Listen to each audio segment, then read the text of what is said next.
কাজেই আপনি আর অহংকার দেখায়েন না। বুবুজান, আপনি অনেক অহংকার করেছেন। এক অহংকার কারণে দেশ থেকে ছাড়া হয়েছেন, আর এক অহংকারের কারণে আপনার বাবার স্মৃতিটুকু 32 নম্বর ধানমন্ডি গুড়িয়ে গিয়েছে। কথা কান ঠিক কিনা? আর যদি অহংকার দেখান, আল্লাহর গজব তো নাজিল হইছে, এরপরে যে কি হবে আল্লাহই ভালো জানে। পাগলের সুখ মনে মনে।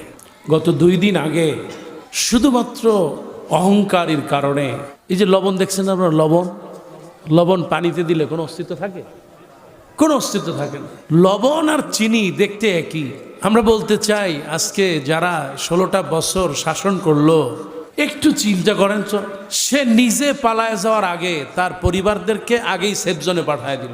কোনো একজন তারা দেশে নাই, তার আত্মীয় স্বজন, তারপরে বিদেশে গেল। বিদেশে যেয়ে কিন্তু তারা ভিক্ষা করে না, কারো হাতেও হাত পাতে নেই।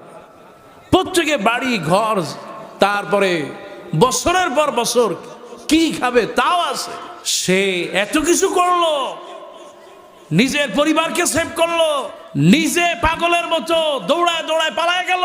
আজকে তার কর্মীরা তাকে বাঁচানোর জন্য আপ্রাণ চেষ্টা করতেছে। পাগলের সুখ মনে মনে। আপনাকে তো একবারও বলে নাই যে আমি কিন্তু পালাবো, তোরা তাড়াতাড়ি পালা, কখনো বলে নাই। কাজেই আপনি আর অহংকার দেখায়েন না। বুবুজান, আপনি অনেক অহংকার করেছেন। এক অহংকার কারণে দেশ থেকে ছাড়া হয়েছেন, আর এক অহংকারের কারণে আপনার বাবার স্মৃতিটুকু 32 নম্বর ধানমন্ডি গুড়িয়ে গিয়েছে। কথা কান ঠিক কিনা?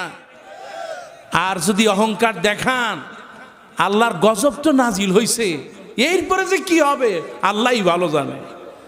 আর বাংলাদেশের মানুষদেরকে বিপদে ফেলবে যে তার দল করে, সে তো বাংলাদেশি মানুষ। কত নিরীহ মানুষ আজকে বের হতে পারতেছে না। আমার ভাইরা, সবাই মিলে আমরা সুন্দরভাবে থাকব। আমাদের কথা হচ্ছে, আগামী নির্বাচনে কোন জালেমকে ভোট দেব, আমার ভোট আমি দেব, কোন জালেমকে দেব এই